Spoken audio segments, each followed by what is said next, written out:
Welcome back to Heightscast, the podcast of the Heights School. This is Rich Moss with you from the campus of the Heights in Potomac, Maryland. We're here to talk about the education and the formation of young men fully alive in the liberal arts tradition. Thank you so much for listening, and thank you for continuing to share us, our mission, and our vision of education with your friends. We're most grateful. Today, I am delighted to welcome to the podcast Dr. George Harne, president of Christendom College. He is a widely respected and accomplished scholar of music history and liberal arts. He earned his PhD from Princeton University and received master's degrees from Princeton, St. John's College, and the University of Washington. He previously served as the executive dean of the School of Arts and Sciences for the University of St. Thomas in Houston and as president of Magdalen College of the Liberal Arts. We're just thrilled to welcome you today, Dr. Harne. Welcome. Welcome. It's great to be here. It's a pleasure to have you.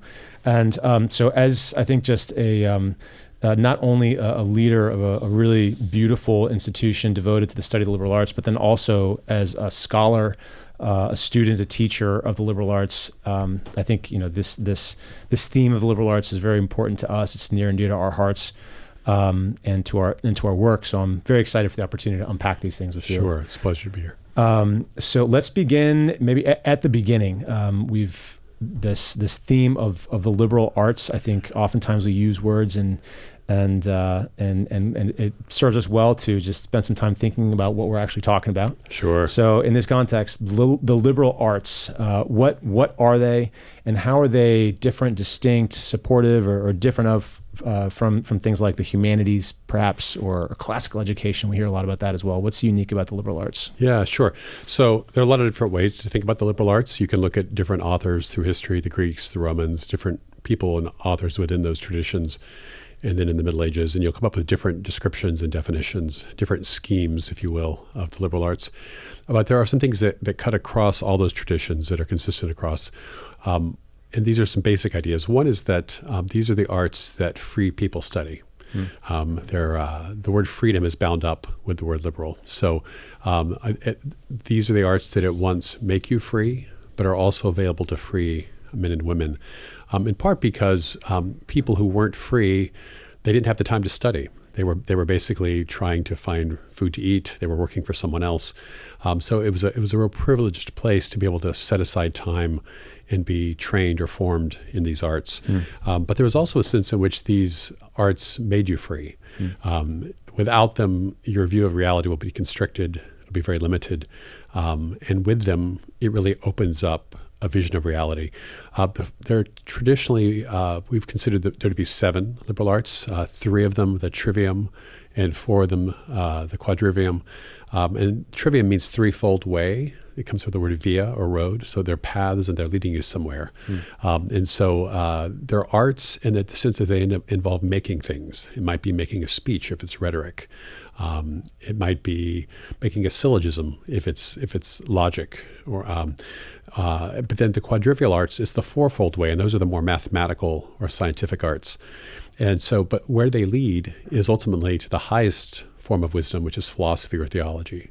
And obviously within a religious context, we're ultimately going to get to a theological vision. And the idea is that these liberal arts prepare you for that higher vision, that higher study. So it's complicated in the sense that it's not just skills, but there are things to be learned within the arts. So in a sense, that's part of your knowledge of reality. But there's also a sense in which these prepare you to see reality more clearly. And in the best sense, that vision of philosophy and theology integrates all of reality. The things that can be known by reason, the things that can be known by revelation. And it's a vision of the integrated whole. And the study of the liberal arts prepares your mind to encounter that whole. So it's a timeless form of education. Yeah, no, that's beautiful. So I mean, in some ways, if you hear a student say, I'm studying the liberal arts and I'm a philosophy major, is that how would you? What questions would you ask, or what's kind of as with a really specifically honed understanding of these concepts and topics? What do you think about that? Yeah, well, I think you've picked up on the idea that there could be some disagreement in this. Yes. So, and I was the question is, are the liberal arts a preparation for philosophy, or are they part of philosophy? And I think that depends on who you ask and at what point in history. I think in a way that I like to think of them as both. The study of the trivium and the disciplines of the quadrivium, they do prepare you for a higher vision. I tend to think of philosophy as an open encounter with all of reality, both natural and supernatural, and that's about as broad a definition as you can get of philosophy. But if you think about it, when you have that vision of reality that's integrated and holistic, that's going to include at the same time those disciplines that you studied to get there. That whole vision of reality is going to include the mathematical disciplines as well as the verbal disciplines. So it's a both and. Okay. You study them to get there, but then once you're there, those arts are part of the whole. I think humanities can be defined in different ways. The humanities, in some ways, I've heard it argued, derive from philology, which is more of a verbal study of words. But it can also, I've also heard the case made that most of our modern day disciplines that involve words come from philology. And so you're not going to find an emphasis on mathematics, the four mathematical arts in the humanities so much. But then sometimes humanities is expanded to include the fine arts as well. So you might hear things about music and painting also. Yes. So yeah, it's always good to define your terms. Yeah. And then and how does the concept of classical education fit into this? Definitions? And how do you define classical education? That's also let me know when you figure that out. I think what in part it refers to. There's a sense in which it's the older forms of education which are rooted in the liberal arts and liberal education. Again, there's this sense of tradition. There's this sense of studying things that have been considered worth studying for a very long time in a very ordered way that engages all the faculties of the mind, but in an age-appropriate way. Dorothy Sayers has her way of organizing these different stages. So I think it really, classical, it's always good to ask when we start talking about classical education, what exactly are we talking about? It probably will involve some emphasis on classical languages, on history, and then also usually at least the trivium. So it's whether you're talking about philosophy, classical education, the liberal arts, it's always good to get out on the table at the beginning. Yeah. What are we talking about? Yeah. But then also why? Right. I think that's what we often overlook is what is the reason why we're studying these things? Yeah, because that helps organize also what we mean. Absolutely, and let's go there. If we might, why do we study the liberal arts? That's a great next question. Yeah. Well, I think we were created to be fully human and to flourish in our nature ordered toward the end that is implanted within our nature. And that's a double flourishing. It's a flourishing in this life ordered to flourishing in the next. And that flourishing is going to come from the full activation and full engagement of all of our powers, particularly the powers that are unique to human beings, the powers of reason, but also not just sort of a calculating faculty or what people would call ratio, but that higher, almost supernatural faculty of intellectus, the power to receive the principles and the foundations of knowledge in existence, but also their culmination and their synthesis. It's a kind of active reception. And of course, those ideas are bound up with leisure and our understanding of culture. But essentially, to be fully human, we have to engage all of our hearts and our minds, and we have to. That takes time. It takes teachers, and the liberal arts. It's as much about pathways. Again, the trivium is the threefold way. These are roadways getting to a particular place. And if from the Christian tradition, I think we see this in Dante at the end of Paradiso, it culminates in the beatific vision. And that's ultimately where the liberal arts are meant to take us, with grace, perfecting nature. Right. Beautiful. I'm going to resist the urge to ask about ratio and intellectus and unpack that because we're going to be here all day, Dr. Harne. So much to talk about. That sounds very interesting. I would love to step into the musical sphere. You're a musicologist. I know music is very important to you professionally and personally. Could you speak to us, please, about how music fits into the liberal arts. I think often we think of, I think oftentimes we think liberal arts when we think perhaps just, trivium, quadrivium, and then sometimes we immediately go to writing essays and diagramming sentences. But you've given us a broad understanding. What is a place of music in this beautiful tradition? Yeah, well, I think it's helpful to distinguish music in several ways. I find it useful. These are not hard and fast, but music as a liberal art, music as a fine art, and music as a liturgical art. And as a liberal art, it's primarily mathematical, and it's a way of thinking about the ways that numbers, when instantiated within sound, reveal fundamental structures in nature. So it's really numbers in relation to one another, but also, if you can call it embodied or made concrete within sound or in related ways. So music in that context it's primarily mathematical. And there was in the Middle Ages, I'm a medievalist by training, and there was an instrument called the monochord, and it was a single string, and you could divide it up and you could see the ratios between strings and see how the different string lengths, when struck, would produce consonant intervals, pleasing intervals. And the Pythagoreans are credited with this discovery that the most beautiful intervals, the most beautiful musical intervals, are grounded in very simple ratios, like 2-1 or 3-2 or 4-3. And they were struck by this, how there's this parallel between what's beautiful and what seems to be fundamental mathematically. In the Bible, there are these references to God making the world out of weight, order, and number. So there's a theological basis for this as well. But you get it on the philosophical as well as the theological side. So that's a place to start. But beauty's there as well. But it's rooted mainly in mathematics. In the fine arts, we're mainly talking about an aesthetic experience. And that's where we bring in Mozart and Beethoven and Bach. And music is mainly about an engagement of the mind through the senses, and the experience of beauty in musical form. And in this case, often we talk about principles or ideas that you can trace back to Thomas Aquinas, and even before that.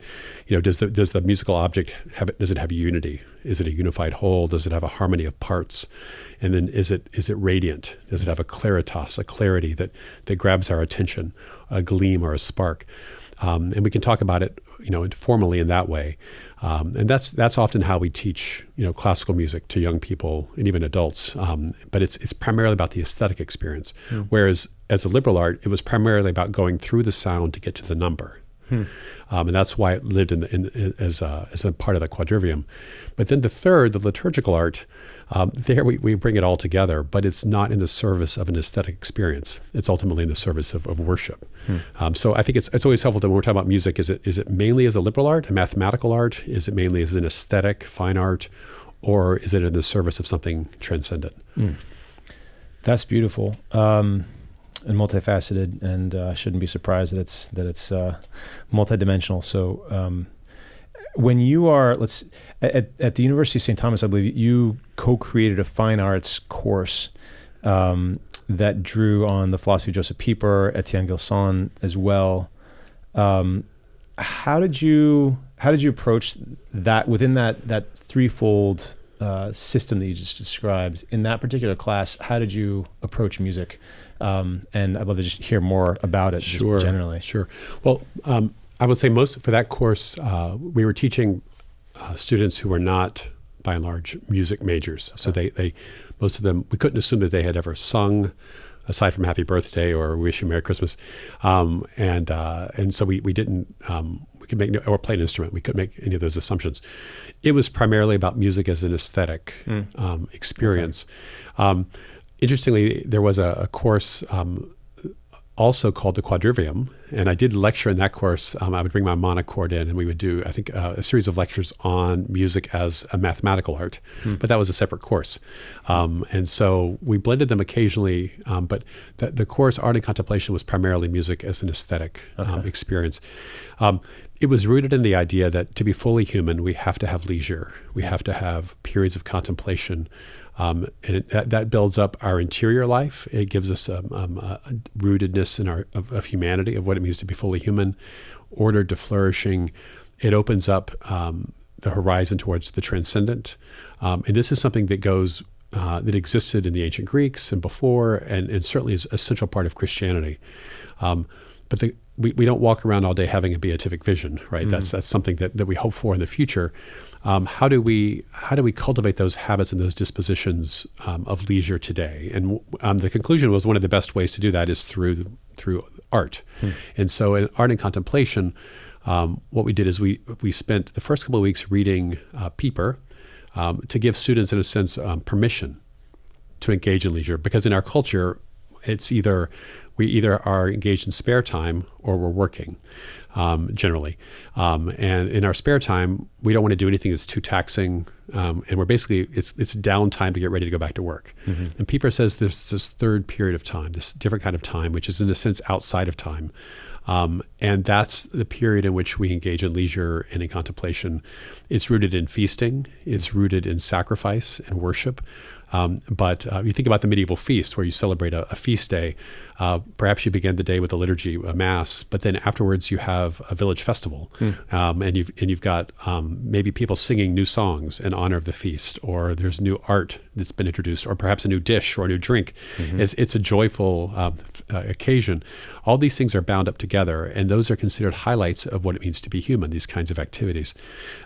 So the students would read and get permission, in a sense, to not be at work, also not just be killing time, spare time to get ready to go back to work, but to have this third experience. And most students, honestly, had never even heard of this idea. They were completely unaware that this is a possibility. But that gives them permission, in a sense, to do the course, and to engage in time spent reading poetry or looking at paintings or sculpture or listening to music. And then we took Etienne Gilson's work, The Arts of the Beautiful, and some of the basic principles he gave for what makes something beautiful: unity, harmony of parts, and clarity. And with those tools in mind or in place, we would then launch into a sequence of examinations of the different fine arts. So music was one of them. We had a separate one. We cheated. We also had one for ballet. We had one for opera. But we had painting. We had sculpture. And essentially what we did is the course was mainly for students to be able to engage in contemplating those arts in an informed way, thinking about how the things that were most beautiful exhibited the traits of unity, harmony, and claritas. So we had to give them permission through the philosophy and give them the tools through the philosophy, but then they practiced contemplation throughout. And the hope is that they would find one fine art that really meant something to them. And then when the class was concluded, the course was concluded, that they would carry it forward in their life. One of the highlights was when I gave the final exam, I think the last time I taught the course, we had what they called the drop the needle test, where you play an example of music and they have to identify it. And people are typically terrified of this kind of exam. But I basically began the excerpt from one of Mozart's operas. And there was a young woman in the back of the classroom, and her face lit up because she recognized it. But it didn't light up just for that reason. She clearly found it beautiful, and that music had become a part of her life. So that was the essence of the course. That's so beautiful. Would you please offer a layman's understanding of contemplation? I think it's a word that we're hearing more and more these days. Yeah. And just for those of us who are in that work-a-day world, and we're on the Beltway at 7 a.m. and we're home and we're racing and we're just grinding through. It's a beautiful grind, but we're grinding. What is contemplation for us?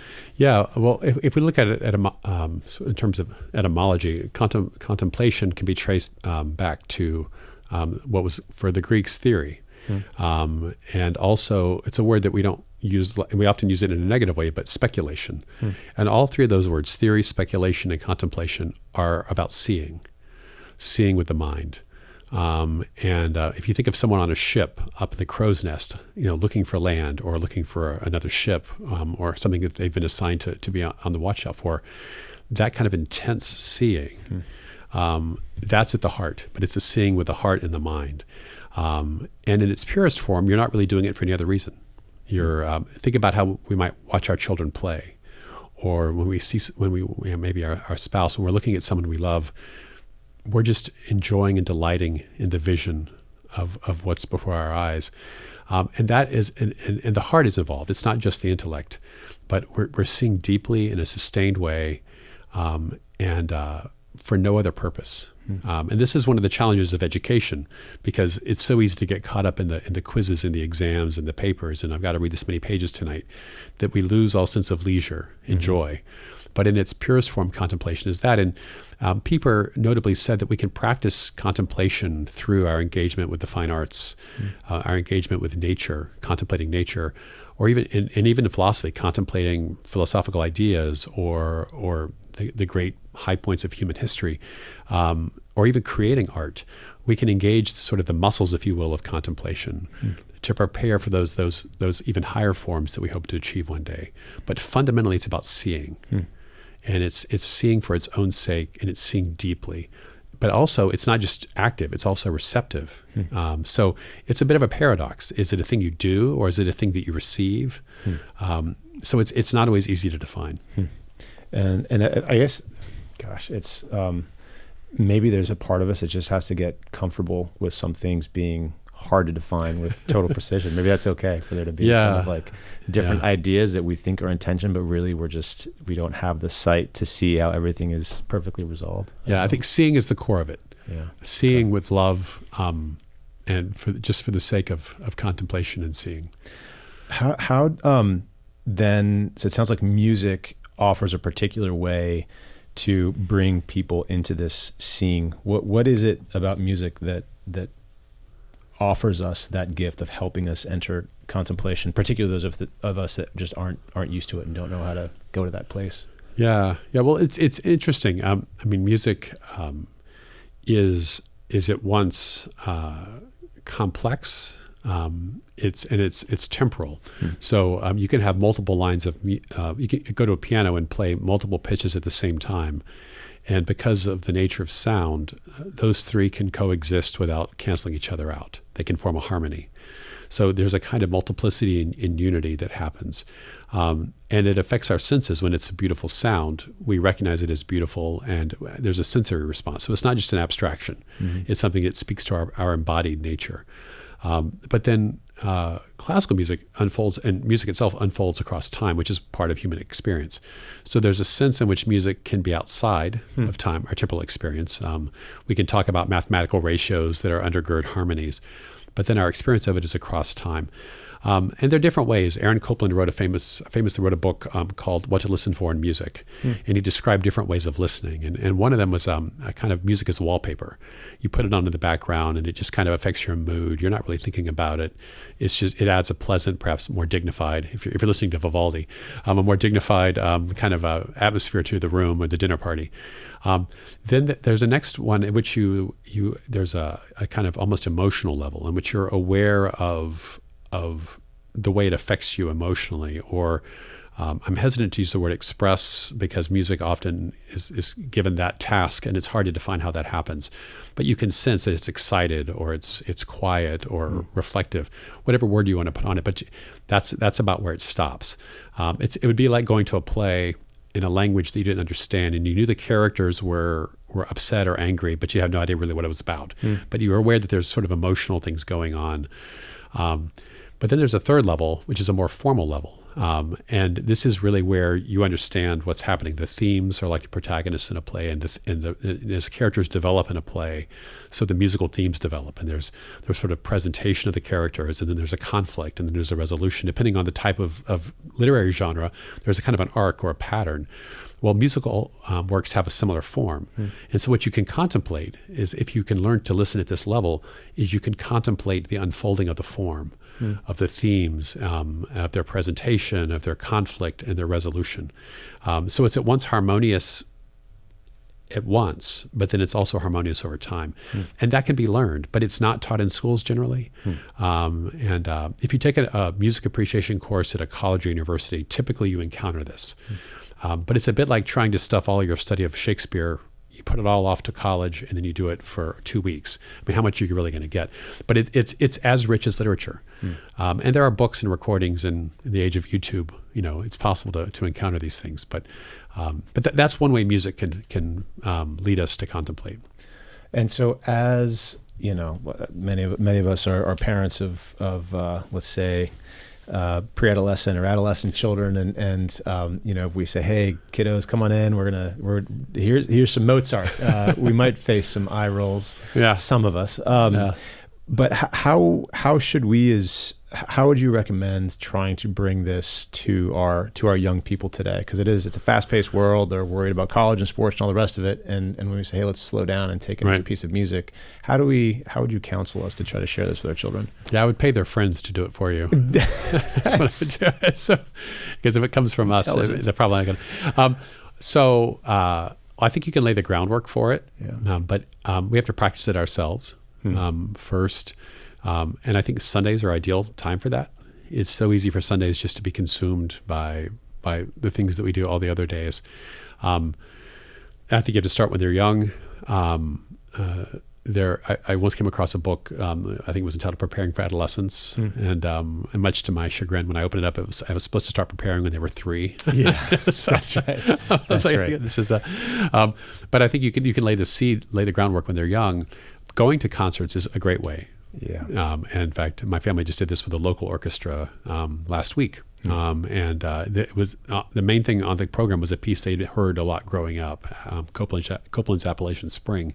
But the chance to hear it live, it was a whole new way. And then being in the room, seeing the players and the conductor, it was a whole new dimension. And I can say among my own kids, some of them have really taken to classical music. Some of them haven't. They've all studied instruments of one kind or another. Some are more attracted to philosophy, some attracted to other things. But they have a basic working knowledge. But I also use music as wallpaper. I mean, we do put music on in the background, but then we also try to focus as well by going to concerts. And on the way there, I'll talk about the composer and give them a little TED talk on the way in. But and they may or may not listen to my TED talk. But that's what we do. But I think going to live, pay the extra money, get the really good seats. Yeah. And take them to something that is going to be exciting that you think they'll like.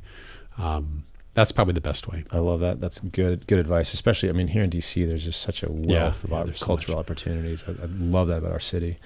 Let's see, I think you participated in, or you contributed perhaps to a book called The Wounds of Beauty. And there was a line in there, or a section where you talk about the relationship between beauty and art in the individual, and how it seems like this is a time where art is it's an amazing gift, but it can also be a dangerous gift. And this is me riffing a bit in the sense that it calls us to share what is like deepest and most intimately experienced in our own consciousness, but in a way that sometimes causes us, it can lead us to be, I don't want to say too introspective, but maybe. And so I think your comment in the book was encouraging us to just be aware of the relationship, of preserving the right relationship between beauty and the individual. I'm not sure if you can unpack that a little bit, if I'm reaching too deep into the I think here. One of the a couple of different elements that we can pull out. Yeah.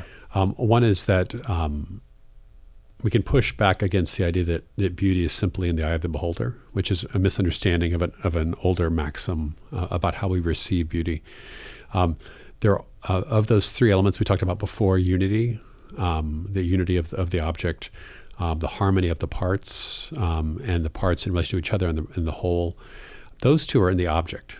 Those are elements that are objective. They're in the object. The claritas, or the gleam, or the ray, or the light, that is more subjective. That's how the work strikes us. I always use the example of you're walking through a gallery, and maybe your time there is running to a close, and you're tired. You've been looking at art for a few hours, and you walk by a painting somewhat hastily, but then you stop and you turn around again. Maybe it was that little patch of red or blue. There was something that caught your eye. That's a subjective experience. So there's an element in terms of our experience of beauty that is very much objective, but there's also an element that is subjective.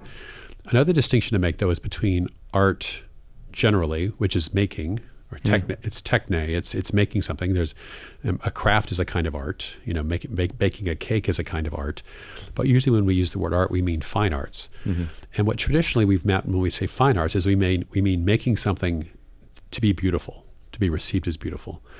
For a variety of reasons, I think beauty has become suspect, and by artists and a significant part of the public, that somehow beauty is misleading us, and we've been sold a bill of goods a few times too many, and so it can be a kind of art. The kind of art I think you were describing a moment ago is a kind of art that is more about self-expression and maybe the darker parts of who we are, and the idea that somehow we're telling the truth if we make we're these being authentic. And so the reason I think we ended up there, it has it has to do with a lot of different things. Some of them are historical and cultural. I think World War I and World War II had a lot to do with that. There's a famous line by Theodor Adorno, a German philosopher, who says that to write poetry after Auschwitz is barbaric. The idea that somehow just to keep doing the same things we've been doing in terms of art and beauty, as though none of that had happened, is just inhumane. Those terrible things that happen have to have an effect on what we make. So I think that's part of it, but also I think there's a kind of a psychological dimension that art becomes a form of therapeutic self-expression. We're no longer trying to make beautiful things. We're just trying to get things off our chest. And so you have to respect my art because this is my authentic feeling or thought. And there's a decrease in emphasis on craft and actually being able to make things. A lot of the folks who are in art schools today can't actually draw. They can't actually write a fugue. They couldn't make something beautiful if they wanted to. And they don't receive the training to do that. And then the third thing I think is there's a decline in philosophy and theology, the disciplines that would give us meaning. And so art in some ways has come in to fill that vacuum. So art is supposed to tell us what things mean. And we're a long way at this point from making something beautiful. Yeah. There's a lot there to think about. I was having a conversation with some teens that I love very much, that I share a house with, and we were talking about a movie that I won't mention because it's not a great family movie, but really it's about an artist who suffers a very just tragic end, and you can tell that in his attempts to practice the craft, he's going to places in himself that are very difficult, and ultimately the darkness kind of wins over the light. And I think what you've given us is an approach to art that is more, it's outward facing. It's an attempt to make something beautiful, right. To communicate something objective, although it is subjectively experienced by everybody who's beholding it. So a lot there to think about. I'm gonna come back and listen to this podcast a few times, Dr. Harne. So thank you. Yeah. Well, and one thing I would add is, based on what you just said, is that where some of us can be trapped in a kind of 19th century romantic view of the artist. Going back to Homer, there was the idea that the poet had a direct line to the gods. That the poet, in a sense, channeled the gods, the divine power and voice through the poetry. So there's always been a link there. But in the 19th century, this idea of the sort of suffering, and Promethean artist storms heaven and has to really just become miserable and make everyone around himself or herself miserable in order to achieve art. That's a relatively recent idea of the artist. Bach wasn't that way. It really begins, our vision of it kind of begins with Beethoven, not because Beethoven was that way, but that's how we understand Beethoven, is this lone hero, whose suffering is going to produce great art. There are a lot of artists who suffer a great deal, whose art is of no value at all. It's the craft. It's the ability to make things. The virtue of making. And so if we have to kind of get outside of the 19th century view of the artist, the medieval craftsmen who worked on the cathedrals and all those statues and all those stained glass windows, these weren't people who were tormented. These were people who made stained glass windows for a living. Right. So you don't have to be miserable to be an artist. Right. Gosh, and what a gift when you're able to do that well, a gift to society, for all the reasons we talked about earlier, as far as its ability to lead us to contemplation of beauty. And then just stepping kind of back into the realm of the liberal arts, you are now at the helm of an incredible community of learning, Christendom College, a Catholic liberal arts college. What does the Catholicity or the Catholic add to this understanding of the liberal arts? Okay, yeah, that's a good question. How you define your terms again is really important. One definition of the liberal arts would suggest that it's really mainly about knowing a certain body of information and developing a certain habit of mind.